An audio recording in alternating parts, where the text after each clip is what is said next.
दोस्तों, the arc की कहानी कंटिन्यू है। सही से समझना चाहते हैं तो प्रीवियस कहानी आपको चैनल के प्लेलिस्ट सेक्शन में मिल जाएगी और सब्सक्राइब करना ना भूले।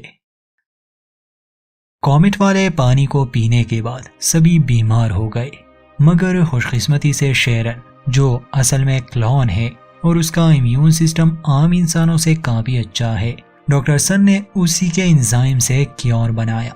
सब बच गए। अब जैसे कि हम शुरू से देख रहे हैं कि लेन शेरन के लिए एक सरदर्द बना हुआ है। उसे शेरन के फैसले अच्छे नहीं लगते। शुरुआत होती है तो हम देखते हैं कि लेन जाता है मेड बे में, यानी सू के पास। पहले तो उसकी तारीफ करता है, उसे थैंक्स कहता है कि उसकी वजह से हम बच गए, मगर सन कहती है कि सिर्फ मेरी वजह से नहीं, इसमें सब ने मदद की। फिर लेन उसे कहता है कि तुम काफी समय से नहीं सोई, इसलिए मैं चाहता हूँ तुम आराम करो। तब तक मैं मेड बे में रहूंगा, अगर कोई भी इमरजेंसी आई तो मैं बता दूंगा। खैर, सन उसकी बात मान लेती है, मगर उसके जाने के बाद लेन उसके टेबलेट में कुछ देखने लगा। कुछ देर बाद वो भागते भागते शेरन के पास आता है और सबके सामने कहता है कि तुम एक क्लोन हो और तुमने ये बात अभी तक सबसे छुपाई थी। हालांकि शेरन इस बात को राज रखना चाहती थी और उसने काफी कोशिश भी की, मगर लेन सबके सामने ये बात कह रहा था।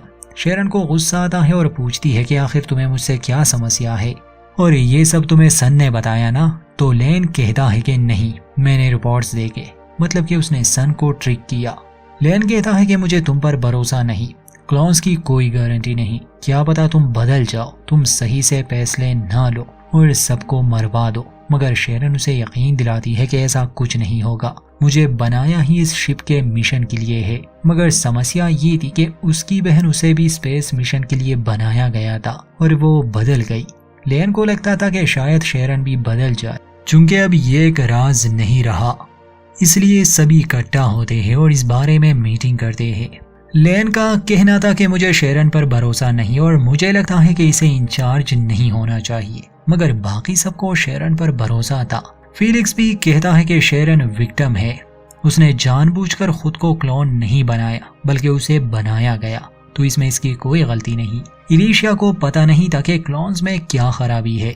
जब वो पूछती है तो लेन बताता है कि आज से कुछ साल पहले सरकार ने मिलिट्री में क्लोन्स बनाए, मगर वो क्लोन्स धीरे धीरे पागल हो गए और उन्होंने बड़ी तबाही मचाई थी। इस सब के बावजूद सभी लोग शेरन के हक में वोट करते हैं कि वो काबिल कैप्टन है और उससे अच्छा कोई भी इस शिप को नहीं संभाल सकता सिवाय लेन के। वो शेरन के हक में वोट नहीं करता। अब चूंकि ये जानने के बाद कि शेरन एक क्लोन है और किसी को भी इस बात से एतराज नहीं है, वो खुश थी और सबको काम देती है। वो लेन को कोई सजा नहीं देती, सिर्फ इतना कि वो केट के पास थेरेपी के लिए जाए और वो शेरन का सेकंड इन कमांड भी होगा, मतलब कि शेरन को लेन से कभी प्रॉब्लम नहीं थी। अब आती है एक नई समस्या।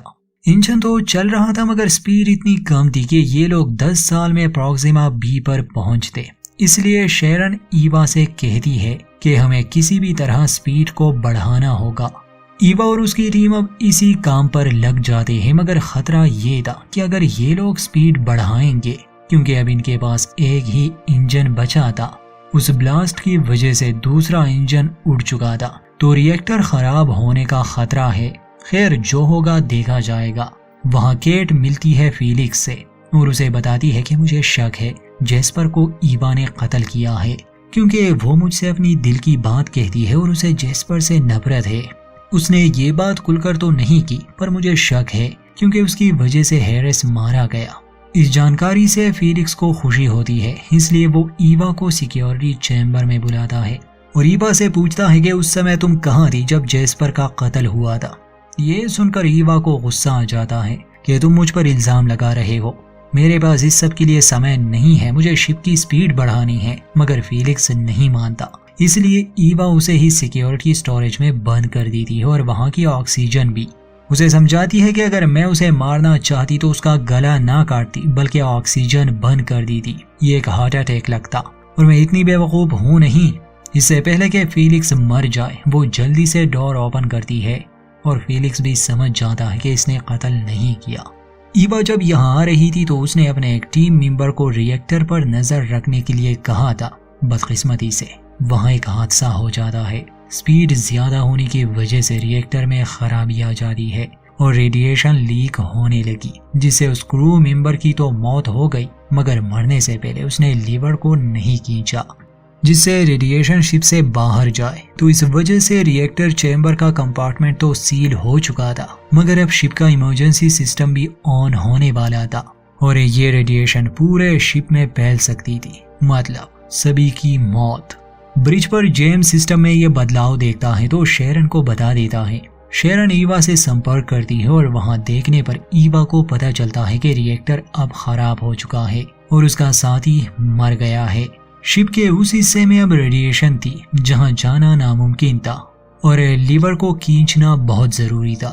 अगर ये सब समय पर नहीं किया गया तो बाकी के शिप में भी रेडिएशन फैल जाएगी।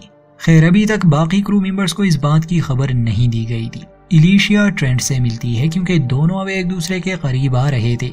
इलिशिया ट्रेंट से पूछती है कि जब हम सभी को हेल्यूसिनेशन आ रहे थे तो तुम्हें कौन नजर आ रही थी। ट्रेंट पहले तो बताना नहीं चाहता था, मगर फिर बता देता है कि उसे सूजन यानी शिप की कैप्टन नजर आ रही थी।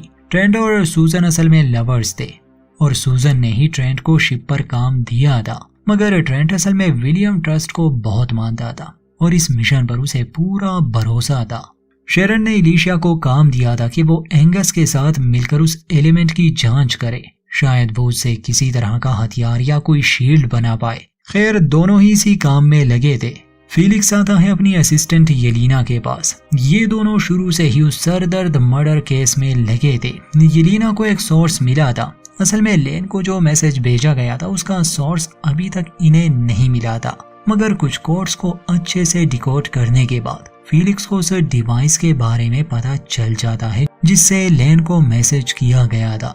शुक्र है ये सरदर्द मर्डर केस अब जल्दी सॉल्व होने वाला है। हमें स्पेस वाली कहानी पर भी तो ध्यान देना है। बायो शेल्टर में जब एंगस और इलिशिया उस एलिमेंट को स्टडी कर रहे थे तभी फिलिक्स और इलीना आते हैं और उसे जेस्पर के कत्ल के लिए हिरासत में लिया जाता है। सभी को हैरानी होती है क्योंकि इलिशिया पर किसी को भी यकीन नहीं आने वाला था कि वो कोई कत्ल भी कर सकती है। खुद इलिशिया भी काफी घबराई हुई थी, बार बार कह रही थी कि मैंने किसी को नहीं मारा। फिलिक्स जब उसे सिक्योरिटी चैम्बर में ले आता है तो उसे समझाता है कि ये नाटक करना जरूरी था। असल में कोई तुम्हें फंसाने की कोशिश कर रहा है, सिर्फ तुम्हें नहीं बल्कि शेरन को भी, और जो कोई भी ये कर रहा है असल में वही जेस्पर का कातिल है। फिलिक्स पूछता है कि क्या तुमने अपनी आईडी का एक्सेस किसी और को दिया था, तो तभी इलिशिया को याद आता है कि एक बार जब वो ब्रिज पर आई थी उसने अपना टैबलेट ट्रेंट के पास छोड़ दिया था, मतलब कि ट्रेंट ने ही वो अननोन मैसेज भेजा होगा। फिलिक्स सबसे पहले ये बात शेरन को बता देता है और कहता है कि अभी तक हम यही समझ रहे थे कि जिसके पास भी डॉर्स का एक्सेस है यानी लेफ्टिनेंट्स और ईवा, उनमें से किसी एक ने ये मर्डर किया होगा, पर असल में ये काम किसी ऐसे का था जो डॉर्स के लॉक को हैक कर सकता है। याद होगा आपको जब ट्रेंट मेडवे में फंसा था तो डोर को हैक करके वो बाहर निकला था। ये जानकर फिलिक्स उसे अरेस्ट करने जाता है। ट्रेंट ये देखता है तो भागने की कोशिश करता है, भला वो कहाँ भागेगा, ये स्पेस है। मगर ट्रेंट के पास भी एक सीक्रेट है जो आगे चलकर इस कहानी का रुख मोड़ देगा। अरेस्ट करने के बाद उससे पूछताछ की जाती है मगर उसकी बात कोई समझ नहीं पाता। जैसे जब उससे पूछा जाता है कि तुमने जेस्पर को क्यों मारा, तो ट्रेंट कहता है कि हमें संतुलन बनाए रखना है, हम नहीं चाहते ये मिशन फेल हो जाए, और जेस्पर जैसे लोग इस संतुलन को बिगाड़ रहे थे। दूसरी तरफ ईवा और उसकी टीम दिखाई जाती है जो रेडिएशन लीक को लेकर शिप में काम कर रहे थे, मगर जल्द ही अलार्म बजने लगा क्योंकि अब पूरे शिप पर रेडिएशन लीक होने वाली थी। सभी को शिप के सुरक्षित चैम्बर्स में जाने के आदेश दिए जाते हैं। अब और कोई रास्ता नहीं था, किसी एक इंसान को रिएक्टर चैम्बर में जाना था और लीवर को खींचना था। रिएक्टर चैम्बर में जो भी इंसान जाता उसका जिंदा लौट के आना नामुमकिन था, इसलिए किसी एक को तो अपनी बलि देनी थी। शेरन और बाकी सब मीटिंग करते हैं। जेम्स कहता है कि मैं ये करने के लिए तैयार हूँ, मगर शेरन इनकार कर देती है और एक अनाउंसमेंट करती है कि अगर कोई भी इसके लिए वॉलंटियर करना चाहता है हम किसी को मजबूर नहीं करेंगे, तो वो कर सकता है। कुछ देर बाद लेन को एक मैसेज रिसीव होता है। वो शेरन से कहता है कि मुझे बस कुछ मिनट्स दो, उसके बाद तुम जो फैसला करना चाहो वो कर सकती हो। वो जाता है ट्रेंट के पास ये मैसेज उसी का था। ट्रेंट कहता है कि मैं इसके लिए वॉलंटियर करना चाहता हूँ। लेन पूछता है कि भला मैं तुम पर भरोसा क्यों करूं, तुम तो एक कातिल हो। तो ट्रेंट जवाब में कहता है कि मैं तुम्हें एक ऐसे राज की बात बताऊंगा जिससे तुम्हें मुझ पर विश्वास हो जाएगा। और यही सीन काट। अब ट्रेंट ने उसे क्या कहा ये हमें अंत में पता चलेगा, मगर वो जल्दी से ट्रेंट को लिए ब्रिज पर आता है और सबसे कहता है कि मुझे वॉलंटियर मिल गया। सब हैरान भी थे कि भला वो ट्रेंट को ये काम क्यों देंगे, वो सबको मरवा भी तो सकता है। ट्रेंट पर तो किसी को भरोसा नहीं था, मगर लेन को हो चुका था। वो शेरन से कहता है कि इस पर नहीं, बस मुझ पर भरोसा करो। शेरन लेन की बात मान लेती है। ट्रेंट सूट पहनता है। एलिशिया ट्रेंट से बहुत नाराज थी क्योंकि ट्रेंट ने उसका भरोसा तोड़ा था। लेन उसे कहता है कि ये सूट तुम्हें एटॉमिक रेडिएशन से नहीं बचा सकता, धीरे धीरे तुम्हारे शरीर पर असर होगा, इसलिए जितनी जल्दी हो सके रिएक्टर चैम्बर तक पहुंचो। वो आखिरी बार एलिशिया को देखता है और अपने काम पर लग जाता है। वो काफी तेजी से रिएक्टर चैम्बर की ओर बढ़ रहा था, मगर अब उसके शरीर पर असर भी हो रहा था। रिएक्टर चैम्बर में पहुंचकर दरवाजा उसे मैनुअली ही खोलना था, जिसमें वो माहिर था। शायद उसके अलावा कोई भी ये काम नहीं कर सकता था। मरने से पहले वो लीवर को खींच लेता है। इस शिप में लीक्ड होने वाली सारी रेडिएशन खत्म हो जाती है और ये लोग एक बार फिर से बच गए। हाँ, इसमें ट्रेंट की मौत हो गई, मगर बाकी सभी खुश थे।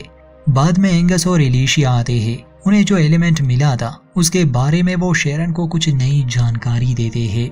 आखिर में शेरन लेन से पूछती है कि आखिर तुम्हें उस पर भरोसा क्यों था, मतलब ट्रेंट पर। उसने तुम्हें ऐसी कौन सी बात कही होगी, मगर लेन सच नहीं बताता। एपिसोड के एंड में दिखाया जाता है कि लेन को एक खुफिया चैम्बर के बारे में जानकारी मिली है, जिसके बारे में सिर्फ ट्रेंट को पता था। और जब लेन वहां जाता है, दरवाजा खोलता है, तो वहां पर 2 स्लीपिंग पॉड्स थे, जिसमें एक विलियम ट्रस्ट और दूसरे पॉड में एक औरत थी।